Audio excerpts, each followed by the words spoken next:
Hey guys, welcome back to my channel Smiley CA Classes. So guys, I hope you all are going great, बिल्कुल fit and fine and आपकी study भी always की तरह अच्छी ही चल रही होगी. आई होप सो अच्छी चल रही होगी. अगर आपको कोई भी डाउट है, कोई भी पॉइंट है जो आपको समझ नहीं आता, तो please feel free to contact with me. आप मुझे कॉन्टैक्ट कर सकते हैं, आप कमेंट सेशन में कमेंट कर सकते हो, मुझे टेलीग्राम पे मैसेज कर सकते हो. कोई भी अगर आपको डाउट है तो please you can tell me. Okay guys, so और आई होप गाइज आपको मेरी वीडियोस पसंद आ रही होंगी. और प्लीज़ गाइज अपने फ्रेंड्स के साथ भी क्या करें, शेयर करें, बिकॉज उनके लिए भी ये हेल्पफुल हो सकती है. और अभी तक आपने अगर मेरे चैनल को सब्सक्राइब नहीं किया तो please guys click on the subscribe button, press the bell icon, because आपको उसकी तरफ से न्यू न्यू नोटिफिकेशन है वो मिलती रहेंगी नई नई वीडियोज़ के लिए. So guys without wasting our time let's started it. So अभी हम लोग क्या कर रहे हैं, हमारा ऑडिट का 10th चैप्टर कर रहे हैं, द कंपनी ऑडिट.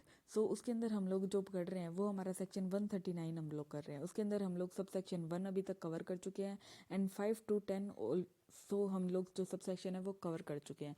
अब जो हमें सब सेक्शन कवर करने हैं वो कौन से हमारे पेंडिंग रहे हैं, 2, 3, 4 एंड 5. ठीक है, ये सारे सब सेक्शन, सॉरी 5 हमने कवर कर लिया है. हमारे 2, 3 और 4 ये 3 सब सेक्शन है वो पेंडिंग है और वो आज हम इस वीडियो में कवर कर लेंगे. उसके बाद गाइस गाइस गाइस हमारा सेक्शन 139 है वो कवर हो जाएगा. So let's started it. देखो, सबसे पहले जो आज हमें सेक्शन पढ़ने को मिलेगा वो है सब सेक्शन 139 सब सेक्शन 2, जो हमें किसके बारे में बताएगा, रोटेशन ऑफ ऑडिटर. और हम इसे किसके साथ पढ़ेंगे, रूल 5 के साथ भी हम इसको पढ़ के चलेंगे. सो गाइस, जो हमारा रोटेशन का क्या मतलब होता है कि ये रोटेट करना, यानी हमारे पुराने वाले ऑडिटर को हटाकर हमें क्या करते हैं, एक नया ऑडिटर लेके आते हैं, तो इसे हम क्या कहते हैं, रोटेशन. यानी हम लोग ऐसा क्यों करते हैं कि ऐसे देखो, अगर कोई ऑडिटर अपनी जो टर्म्स ऑफ सर्विस है उसको कंप्लीट कर लेता है जो लॉ में प्रिस्क्राइब्ड है, तो उसके बाद क्या होगा, हमारे ऑडिटर को क्या करना पड़ेगा, अपना ऑफिस वैकेंट करना पड़ेगा. उसकी जगह पे क्या होगा, कंपनी को एक नया ऑडिटर है वो अपॉइंट करना पड़ेगा. सो देखते हैं, सबसे पहले हम देखते हैं एप्लीकेबिलिटी, यानी ये सेक्शन किसके ऊपर अप्लाई होता है. रोटेशन का जो सेक्शन है वो हर लिस्टेड कंपनी के ऊपर अप्लाई होता है, हर लिस्टेड कंपनी के ऊपर अप्लाई होता है. और 1% कंपनी और स्मॉल कंपनियां उसके अंदर इंक्लूड नहीं होती हैं, यानी 1% कंपनी और स्मॉल कंपनीज पे ये सेक्शन अप्लाई नहीं होता. कौन सी कंपनीज पे, 1% कंपनी एंड स्मॉल कंपनीज पे ये सेक्शन अप्लाई नहीं होता. गाइस, मैं इतना फोकस इसलिए कर रही हूँ बिकॉज क्या होता है, यहाँ पे एमसीक्यूज बनने के चांसेस रहते हैं लिमिट्स के ऊपर. और लिमिट्स एक ऐसी, मतलब एक ऐसा एरिया होता है या ऐसी कॉन्सेप्ट होती है जहाँ पे क्या होता है, हमें भूलने के चांसेस रहते हैं. बिकॉज आपको लॉ के अंदर, ऑडिट के अंदर बहुत सारी लिमिट्स पढ़ने को मिलेंगी, तो वो क्या हो जाती हैं, सारी मिक्सअप हो जाती हैं. इसलिए मैं आपका थोड़ा फोकस डाल रही हूँ यहाँ पे. सो देखते हैं, हमारी सारी लिस्टेड कंपनी के ऊपर ये अप्लाई होगा और उसके बाद ओपीसी और स्मॉल कंपनी पे ये अप्लाई नहीं होती. उसके बाद हम देते हैं इसको ए नाम देते हैं, इसको बी एंड इसको सी बोलते हैं. ठीक है, देखो, ऑल हमारी अनलिस्टेड जितनी भी पब्लिक कंपनी है, अगर उनकी paid up share capital 10 crore और मोर है तो उस पर भी क्या होगा, रोटेशन का प्रोविजन अप्लाई हो जाएगा. अगर 50 करोड़ और मोर हमारी प्राइवेट कंपनी की क्या है, पेड अप शेयर कैपिटल है, तो उस पर भी ये रोटेशन का प्रोविजन अप्लाई हो जाएगा. ये सारी जो लिमिट्स हैं ये हमें कौन बताता है, ये हमें बताता है रूल 5. ठीक है, और उसके बाद देखो, अगर कोई भी कंपनी, जैसे हमारी अनलिस्टेड पब्लिक कंपनी और प्राइवेट कंपनी की पेड अप शेयर क्या रहती है, विद इन लिमिट रहती है, यानी ना तो वो यहाँ फॉल होती है और ना वो यहाँ फॉल होती है. अगर उसने क्या कर रखी हो, बोरोविंग्स ले रखी हो 50 करोड़ और मोर, बोरोविंग्स या फिर डिपॉजिट ले रखी हो, कहाँ से, बैंक से या फिर पब्लिक फाइनेंशियल इंस्टीट्यूशन से या फिर पब्लिक उसने डिपॉजिट ले रखी है, अगर वो क्या है 50 करोड़ और मोर है, तो क्या हो जाएगा, उसके ऊपर क्या हो जाएगा, रोटेशन का प्रोविज़न अप्लाई हो जाएगा. ठीक है, जैसे देखो हम एक एग्जांपल लेते हैं, यहाँ पे लेते हैं हम, देखो ए लिमिटेड है. ठीक है, ए लिमिटेड ये क्या है, एक अनलिस्टेड पब्लिक कंपनी है, अनलिस्टेड पब्लिक कंपनी. ठीक है, ए लिमिटेड क्या है, एक अनलिस्टेड पब्लिक कंपनी है. इसकी पेड अप शेयर कैपिटल है वो कितनी है, 9 करोड़ है. लेकिन जो इसने पब्लिक से डिपॉजिट लिया हुआ है, पब्लिक डिपॉजिट कितनी है, पब्लिक डिपॉजिट मान लो इसकी है 20 करोड़. ठीक है, और इसने जो लोन लिया हुआ है, लोन कहाँ से, बैंकिंग से या फिर फाइनेंशियल इंस्टीट्यूशन से, वो कितना है, 31 करोड़ है. ठीक है, तो अब आपसे पूछ लिया जाए कि इस पे रोटेशन का प्रोविज़न अप्लाई होगा या नहीं होगा। तो अभी हम देखते हैं, देखो अकॉर्डिंग टू ए के अकॉर्डिंग क्या था कि अगर हमारी पेड अप शेयर कैपिटल क्या होती है 10 करोड़ और मोर होती है, तब तो हम पे रोटेशन का प्रोविज़न अप्लाई होगा, अदरवाइज नहीं होगा। अब ए अनलिस्टेड पब्लिक कंपनी की जो पेड अप शेयर कैपिटल है वो कितनी है, 9 करोड़ है, तो इस पर तो क्या होगा, रोटेशन का प्रोविज़न अप्लाई नहीं होगा। लेकिन क्या बोला हुआ है कि अगर उसने क्या किया हो, लोन या फिर डिपॉजिट हो उसकी जो क्या हो 50 करोड़ या 50 करोड़ से ज़्यादा हो, तो उस पर क्या हो जाएगा, रोटेशन का प्रोविज़न अप्लाई हो जाएगा। यहाँ पे हमारी कितनी हो जाती है, 51 करोड़ हो जाती है। तो इसका मतलब हमारी जो ए लिमिटेड है, उस ए अनलिस्टेड पब्लिक कंपनी है, ए लिमिटेड है, उस पर भी क्या हो जाएगा, हमारा रोटेशन वाला प्रोविज़न अप्लाई हो जाएगा। आई होप गाइज आपको ये लिमिट है समझ आई होंगी। फिर भी आपको नहीं समझ आई है तो प्लीज़ आप लोग मुझे कमेंट बॉक्स में मेंशन कर सकते हो, मैं आपको और थोड़ा अच्छे से इसको एक्सप्लेन कर दूंगी। बट आई होप गाइज ये तो लिमिट है, याद रखने वाली बातें हैं, आपको समझ आनी चाहिए और समझ आ भी गई होंगी। सो देखते हैं नेक्स्ट। नेक्स्ट हमें क्या बोला हुआ है, unlisted public company having paid up share capital of 10 crore और मोर। ठीक है, उसके बाद देखो जो ये हमारे बॉक्स के अंदर हमने पढ़ा वही सारा यहाँ पे लाइन में दिया हुआ है, ये आप लोग कवर कर लेना। देखो अनलिस्टेड पब्लिक कंपनी है जिसकी पेड अप शेयर कैपिटल कितनी है, 10 करोड़ और मोर है, और प्राइवेट लिमिटेड कंपनी है जिसकी paid up share capital 50 crore और मोर है, और कंपनी अगर जिनकी जो 50 करोड़ और मोर से ज़्यादा उन्होंने क्या लिया हुआ है, फाइनेंशियल इंस्टीट्यूशन से या तो डिपॉजिट ली हुई है या फिर क्या लिया हुआ है, पब्लिक बोरोविंग्स ली हुई है, तो उन पर भी रोटेशन का प्रोविज़न क्या हो जाता है, अप्लाई हो जाता है। सो ये क्या हमने डिस्कस कर ली, एप्लीकेबिलिटी यानी किन किन के ऊपर अप्लाई होता है। नाउ हमें यहाँ पे एक एग्जांपल भी दिया हुआ है, जैसे देखो हमारे पास कौन है, रानो प्राइवेट लिमिटेड है। ठीक है, ये क्या एक प्राइवेट लिमिटेड कंपनी है, इसकी पेड अप शेयर कैपिटल तो कितनी है, 42 करोड़ है, बट उसके पास पब्लिक बोरोविंग्स है वो क्या है, 72 करोड़ है। यानी ये बी के अंदर तो नहीं आती, लेकिन ये क्या आ जाती है, हमारा जो सी है, सी पॉइंट है, उसके अंदर क्या हो जाती है, कवर हो जाती है। वहाँ पे क्या लिखा हुआ था, यानी लोन या फिर जो हमारी पब्लिक डिपॉजिट है वो क्या है, 50 करोड़ और मोर, तो यहाँ पे क्या हो गया 72, यानी वो ज़्यादा होगी, तो ये क्या हो जाएगा, रोटेशन का जो प्रोविज़न है वो एप्लीकेबल हो जाएगा। नाउ अब देखते हैं अब क्या बताया हुआ है हमें। अब रोटेशन का क्या मतलब होता है वो हमें यहाँ पे क्या पढ़ने को मिलेगा। देखो, नो लिस्टेड कंपनी और एक company belonging to such class और class of company as mention above shall appoint और रीअपॉइंट। यानी जो लिमिट्स हमने पढ़ी, यानी कोई भी कंपनी जो उन लिमिट्स के अंदर आती है उन्हें क्या करना पड़ेगा, ऑडिटर, रोटेशन ऑफ ऑडिटर का जो कॉन्सेप्ट है वो उन पर अप्लाई हो जाएगा। अब देखो इसके अंदर क्या बताया हो आपको, यानी कोई भी इंडिविजुअल ऑडिटर है, कोई भी क्या है, इंडिविजुअल ऑडिटर है, तो more than one term of 5 consecutive year उस पर क्या हो जाती है, अप्लाई हो जाती है। अगर कोई फर्म है तो उस पर क्या होगा, 2 टर्म ऑफ 5 कॉन्जिक्यूटिव ईयर क्या हो जाती है, उस पर अप्लाई हो जाता है। और फिर यहाँ पे आपको क्या हुआ, कुछ कंडीशंस बताइए। देखो पहले मैं आपको समझाती हूँ उसका क्या मतलब है। मान लो देखो, हम क्या करते हैं, हमने पढ़ा था अदर देन गवर्नमेंट कंपनी के अंदर ऑडिटर को अपॉइंट करना। सेक्शन कौन सा था, वो था सेक्शन 139 सब सेक्शन 5 के अंदर हमने पढ़ा था सब्सिक्वेंट ऑडिटर हम लोग अपॉइंट कर रहे हैं अदर देन गवर्नमेंट कंपनी के अंदर। तो उसके अंदर क्या था, ऑडिटर फर्स्ट एजीएम के अंदर क्या होता है, अपॉइंट करता है और होल्ड करता है office till the conclusion of 6 AGM. ठीक है, तो अब क्या होता है, उसके बाद ऑडिटर को हम क्या करते हैं, यहाँ पर अपॉइंट करते हैं, या तो सेम ऑडिटर अपॉइंट होता है या फिर क्या होता है, दूसरा ऑडिटर अपॉइंट करता है शेयर होल्डर। तो ठीक है, इसके अंदर क्या कहा, आप देखो ऑडिटर ने क्या किया, फर्स्ट एजीएम में अपॉइंट हुआ वो, तो वो सेकंड में रहा, थर्ड में रहा, फोर्थ में रहा, फिफ्थ में रहा और सिक्स में रहा। ऐसे कंटिन्यूस ने क्या कहा, 5 साल तक उस कंपनी के अंदर काम किया।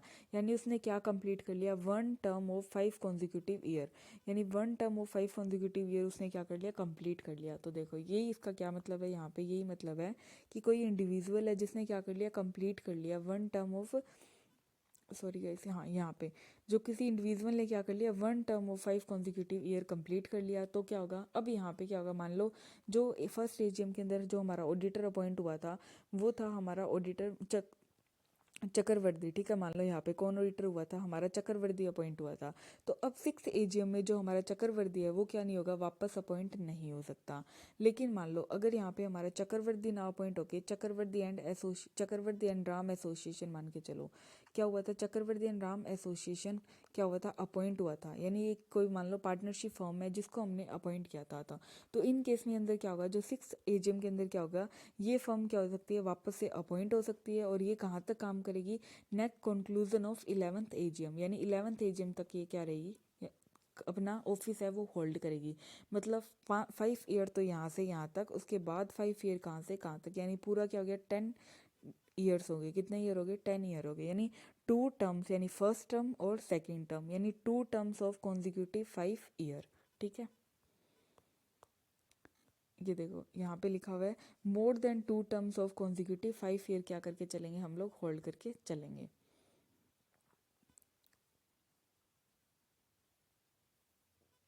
ठीक है, अब देखो यहाँ पे क्या बोला हुआ है कि कोई एक इंडिविजुअल है जिसने क्या कंप्लीट कर लिया, अपनी टर्म कंप्लीट कर ली, तो हम लोग उसको रीअपॉइंट नहीं कर सकते। जैसे हमारा यहाँ पे कौन था, चक्रवर्ती था, जिसको हमने क्या किया था, फर्स्ट एजीएम से लेकर 6 एजीएम तक अपॉइंट कर लिया था, फर्स्ट एजीएम से लेकर 6 एजीएम तक अपॉइंट कर लिया था।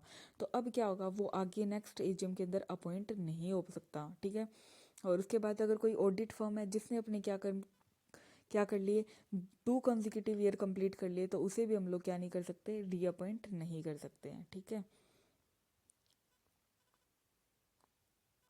ठीक है, उसके बाद ये बोला हुआ है यहाँ पे कि जो हमारा रोटेशन वाला प्रोविज़न है वो या तो लिस्टेड कंपनी पे अप्लाई होता है या फिर जो क्लास ऑफ कंपनी जो हमने प्रिस्क्राइब की हुई है ऊपर जो हमने पढ़ी है उन पे ही क्या होता है, अप्लाई होता है। देखो यहाँ पे हमें एक एग्जांपल दिया हुआ है, हम इसको कंप्लीट करके चलते हैं। देखो हमारे पास क्या है, एक यहाँ पे एक जोली लिमिटेड, उसने क्या किया, वो एक लिस्टेड कंपनी है, लिस्टेड कंपनी है यानी इस पर क्या हो गया, रोटेशन का प्रोविज़न अप्लाई हो गया, यानी सेक्शन 139 सब सेक्शन 2 क्या हो गया, अप्लाई हो गया।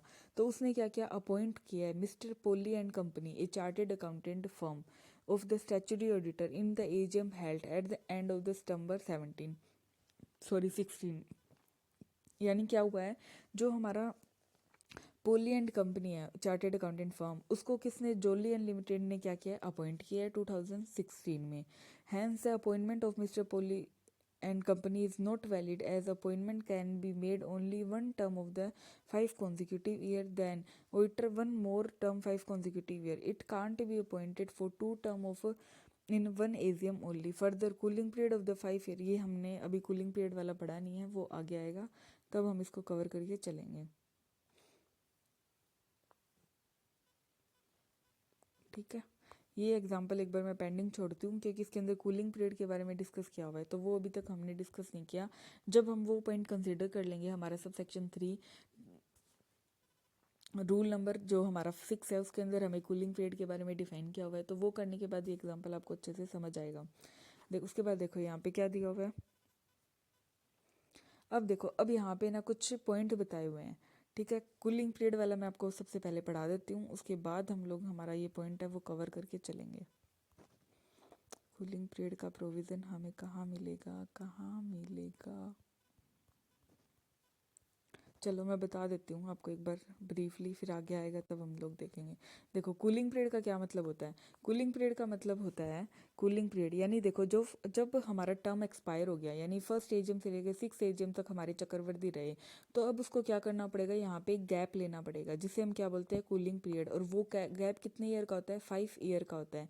यानी अब जो 5 ईयर तक हमारे जो चक्रवर्ती थे वो ए लिमिटेड में क्या नहीं हो सकते, अपॉइंट नहीं हो सकते। अब जब उन्होंने 5 ईयर कंप्लीट कर लिए, यानी वो 5 ईयर तक हमारी फर्म के अंदर ऑडिटर नहीं रहे, तो उसके बाद अब वो क्या हो सकते हैं, 11th एजीएम के अंदर फिर से अपॉइंट हो सकते हैं। यानी 5 ईयर का गैप आना चाहिए, चाहे वो इंडिविजुअल का केस हो चाहे वो फर्म का केस हो, दोनों ही केस में क्या होता है, कूलिंग पीरियड 5 ईयर का होता है।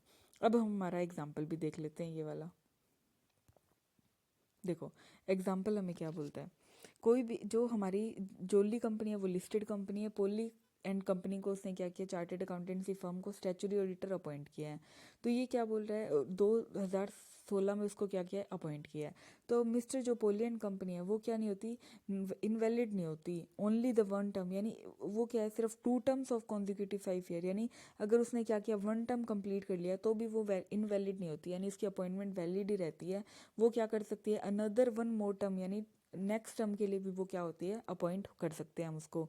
अगर उसने 2 कॉन्जिक्यूटिव यानी 2 कॉन्जिक्यूटिव टर्म्स उसने कंप्लीट कर लिए, ठीक है, 2 कॉन्जिक्यूटिव टर्म्स उसने कंप्लीट कर लिए, उसके बाद वो क्या नहीं हो सकती, अपॉइंट नहीं हो सकती। फिर उसको क्या करना पड़ेगा, कूलिंग पीरियड में जाना पड़ेगा, जो कि कितने होता है, 5 ईयर का होता है। उसने 5 ईयर का कूलिंग पीरियड कंप्लीट करने के बाद उसके बाद हम लोग उसको क्या कर सकते हैं, फर्दर 5 ईयर के लिए या 2 कॉन्जिक्यूटिव ईयर के लिए हम उसको क्या कर सकते हैं, अपॉइंट कर सकते हैं।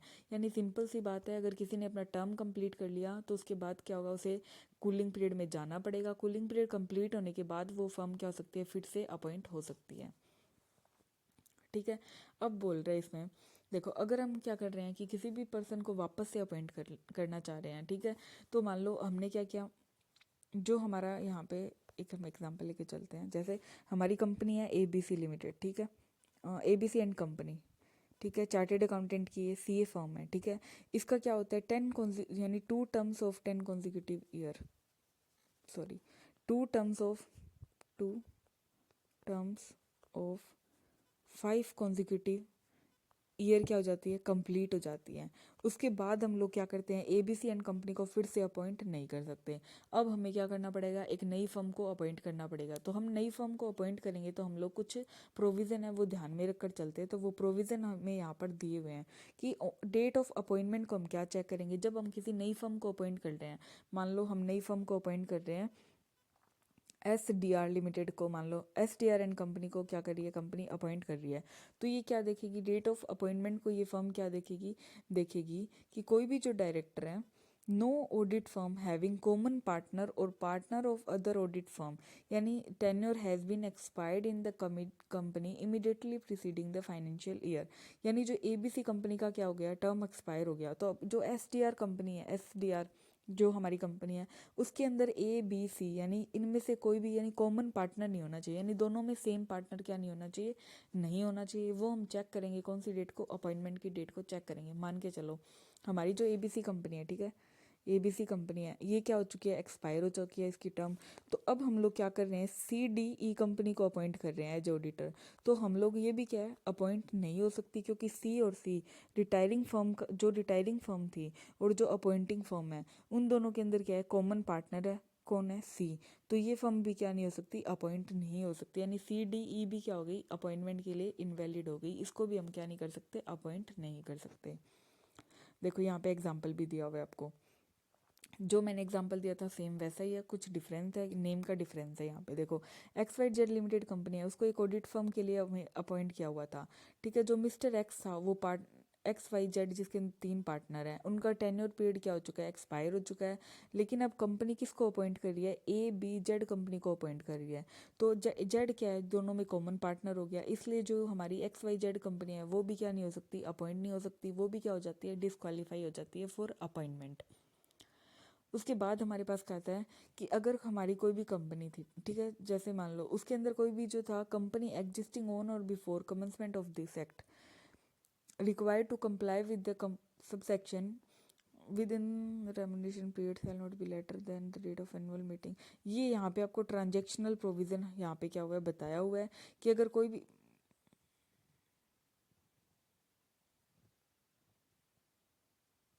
ठीक है, ये यहाँ पर ट्रांजेक्शनल प्रोविज़न बताया है, इसका अभी कोई रिलीवेंट नहीं रहा है, तो ये आप नहीं पढ़ोगे तो भी चलेगा।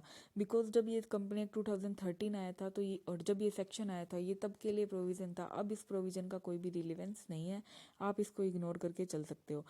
देखो इसके अंदर ये बताया हुआ है, वैसे अगर हम आप पढ़ना चाहो तो, कि अगर कोई भी कंपनी, ये प्रोविज़न आने से पहले मान लो जो हमारी रिलायंस कंपनी है, ठीक है, रिलायंस RIL, ठीक है, जो हमारी रिलायंस कंपनी है, जो हमारी रिलायंस कंपनी है, उसके अंदर क्या था, एक शायद रिलायंस कंपनी के ऑडिटर थे चक्रवर्ती जो थे, वो रिलायंस कंपनी के ऑडिटर थे।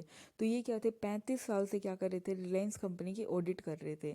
तो ऐसे में क्या हो गया, अब जब ये प्रोविज़न आया तो कोई भी बंदा जो 5 साल से लगातार उससे ज़्यादा ऑडिट नहीं कर सकता, और कोई ऑडिट फर्म है तो वो 10 साल से ज़्यादा क्या नहीं कर सकती, कॉन्जिक्यूटिवली 2 टर्म्स ऑफ 5 ईयर, उससे ज़्यादा क्या नहीं कर सकते, हम लोग अपॉइंट नहीं कर सकते।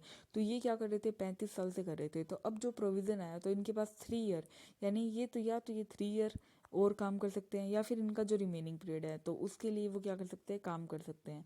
तो ये क्या था, एक जो ट्रांजेक्शनल प्रोविज़न था, अब इसका कोई वैलिडेशन नहीं रहा।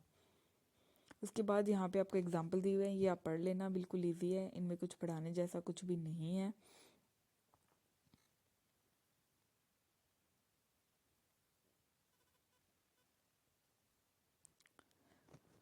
उसके बाद हमारे पास आता है,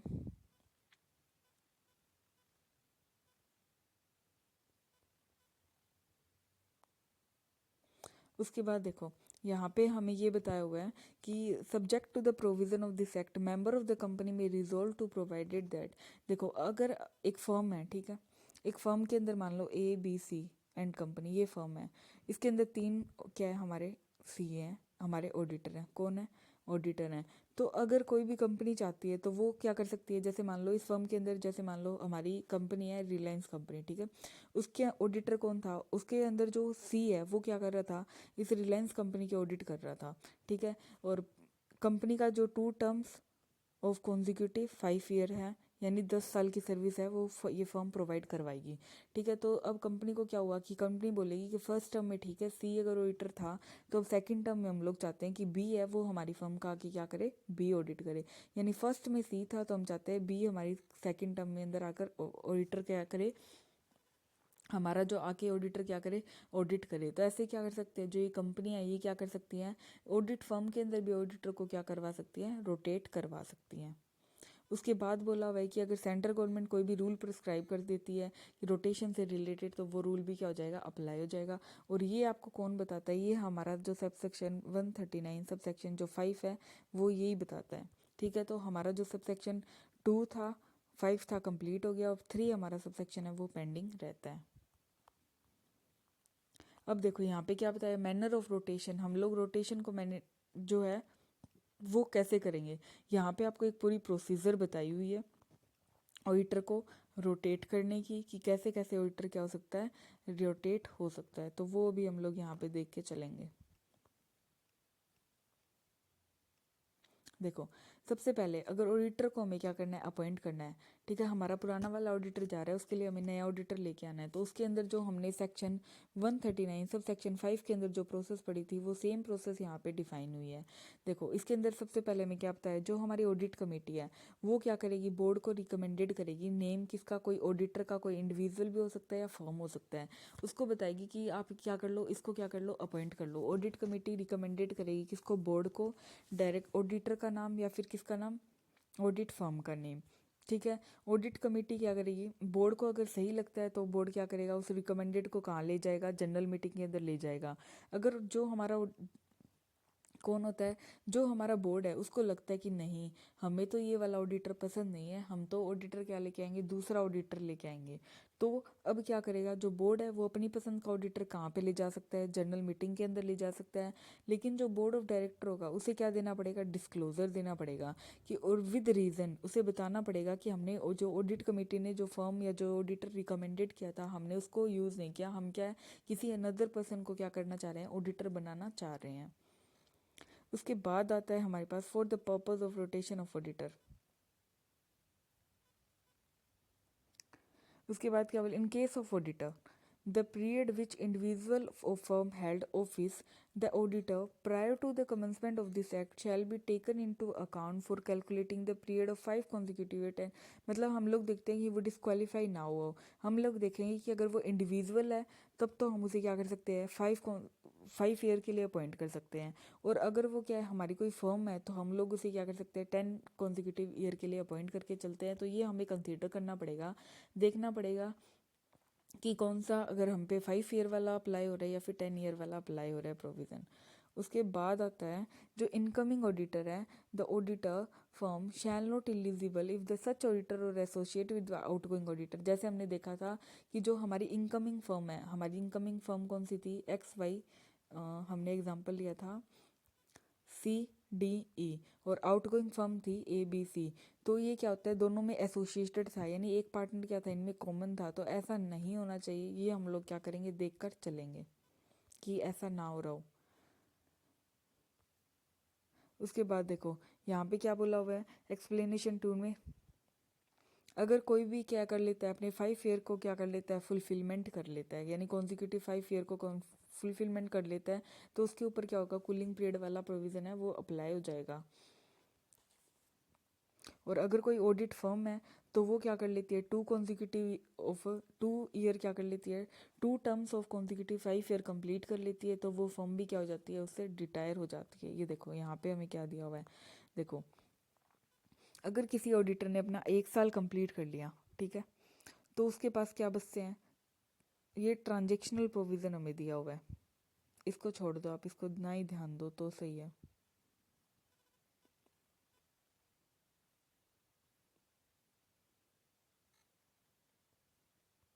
देखो इसके अंदर आपको क्या बताया हुआ है,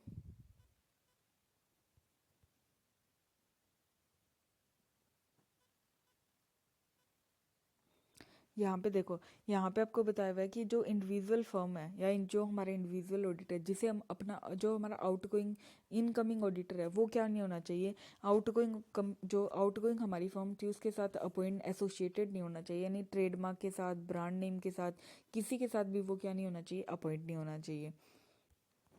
उसके बाद ये भी आप छोड़ दो।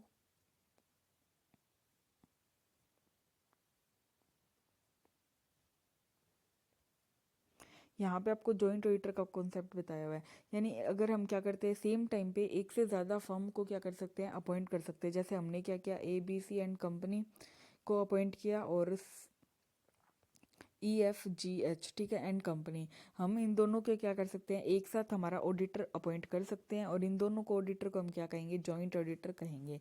आप ठीक है, तो ये क्या कहलाएंगे, हमारे जॉइंट ऑडिटर, यानी कंपनी क्या कर सकती है, जॉइंट ऑडिटर को अपॉइंट कर सकती है और जॉइंट ऑडिटर के ऊपर भी रोटेशन का प्रोविजन क्या होता है, अप्लाई होता है। कंपनी इनको क्या करेगी, रोटेट कर सकती है। सो ये हमारा था section 139 sub section 2, 3 and 4। So now अभी हम लोग यहाँ पर देखेंगे। देखो मैं आपको इसकी समरी देती हूँ कि हमने इसके अंदर क्या क्या किया, आपको ज़्यादा अच्छे से समझ आएगा। देखो अभी तक जो हमने पढ़ा था, सबसे पहले हमने पढ़ी थी लिमिट्स। एप्लीकेबिलिटी लिस्टेड कंपनी के ऊपर अप्लाई होगा, किसके ऊपर, लिस्टेड कंपनी के ऊपर अप्लाई होगा। उसके बाद अनलिस्टेड पब्लिक कंपनी जिसकी paid up share capital 10 crore और मोर है, प्राइवेट कंपनी जिसकी paid up share capital 50 crore और मोर है। अगर इन दोनों में नहीं आती लेकिन सी पॉइंट के अंदर यानी इसकी बोरोविंग्स या फिर डिपॉजिट 50 करोड़ और मोर है, तो वो भी क्या होगा, इस प्रोविज़न के अंदर वो आ जाएगी। ठीक है, उसके बाद हमने इसके अंदर देखा था कूलिंग पीरियड का कंसेप्ट। देखो अगर इंडिविजुअल है तो उसके इसके अंदर क्या होगा कि one term of 5 consecutive years की थी। अगर कोई फर्म है तो वहाँ पे क्या था, 2 टर्म्स ऑफ 5 कॉन्जिक्यूटिव ईयर था। ठीक है, उसके बाद हमें यहाँ पे क्या बताया था, उसके बाद हमने देखा था कूलिंग पीरियड। कूलिंग पीरियड क्या होता है, 5 ईयर का एक गैप होता है जो हर कंपनी को क्या करना पड़ता है या इंडिविजुअल ऑडिटर को लेना पड़ता है। कब लेना पड़ता है, जब उसका जो टर्म है वो क्या हो जाता है, एक्सपायर हो जाता है। फिर हमने देखा था प्रोसेस क्या थी, प्रोसेस क्या करेगी, जो हमारी ऑडिट कमेटी है वो क्या करेगी, बोर्ड को रिकमेंडेड करेगी, कोई इंडिविजुअल या फिर फर्म उनको बताएगी कि आप इसे ऑडिटर अपॉइंट करो। अगर बोर्ड को क्या लगता है कि नहीं ये हमें ऑडिटर अपॉइंट नहीं करना, हमें तो कोई क्या और दूसरा ऑडिटर अपॉइंट करना है, तो वो बोर्ड अपनी पसंद का ऑडिटर क्या कर सकता है, अपॉइंट AGM के अंदर क्या कर सकता है, रिकमेंडेड कर सकता है। लेकिन साथ साथ हमने क्या देखा था, बोर्ड को क्या करना पड़ेगा, डिस्क्लोजर देना पड़ेगा और विद रीज़न। ठीक है, कि उसने बोर्ड विद रीज़न कि उसने क्यों नहीं मानी ऑडिट कमेटी की बात, रिकमेंडेशन को उसने क्यों एक्सेप्ट नहीं किया, किसी और ऑडिटर को वो लोग क्यों लेके आए, वो बोर्ड को बताना पड़ेगा।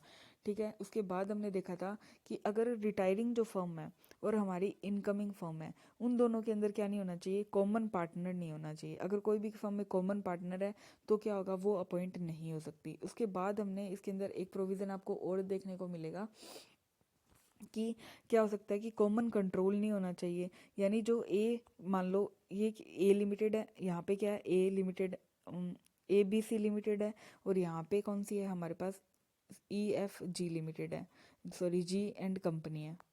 ठीक है, तो ये दोनों क्या है, एक चार्टेड अकाउंटेंट की फर्म है, ये भी चार्टेड अकाउंटेंट की फर्म है। ये क्या है, सन है, और ये क्या है, इस सन के फादर की क्या है, फर्म है। तो अब क्या हो रहा है, ये दोनों क्या है, एक दूसरे से एसोसिएटेड है या फिर सेम ब्रांड नेम के अंदर हो, कॉमन ब्रांड नेम हो, एक दूसरे से एसोसिएटेड हो, रिलेटिव हो। तो उस केस के अंदर हमारी जो EFG कंपनी है, ये कंपनी भी क्या हो जाएगी, डिसक्वालीफाई हो जाएगी। क्या हो जाएगी, डिसक्वालीफाई फॉर अपॉइंटमेंट, क्योंकि इन दोनों का क्या है, कॉमन कंट्रोल है या फिर ये क्या है, एक दूसरे से कनेक्टेड है, common control, brand name common है। ठीक है, कॉमन कंट्रोल है, सेम नेटवर्क ऑफ फर्म है, तो ये दोनों क्या हो जाएंगी, डिसक्वालीफाई हो जाएंगी फॉर अपॉइंटमेंट के लिए। ठीक है, उसके साथ साथ आपको एक प्रोविज़न और भी आता है यहाँ पे एक प्रोविज़न आपको और पढ़ने को मिलता है। वो क्या होता है कि अगर कोई भी, मान लो हमारी जो ABC कंपनी थी, ABC एंड कंपनी, ठीक है, या एसोसिएशन, ठीक है, जो उसके अंदर क्या था, अब हमारी जो दूसरी फर्म है उसकी क्या है, वो भी कौन सी कंपनी है हमारी, बी BFG&Co, ठीक है, एक ये कंपनी है। तो अब क्या हुआ, जो हमारा ये बी डायरेक्टर था, ये टर्म था, ये जो हमारी फर्म थी वो क्या हो चुकी थी, रिटायर हो चुकी थी।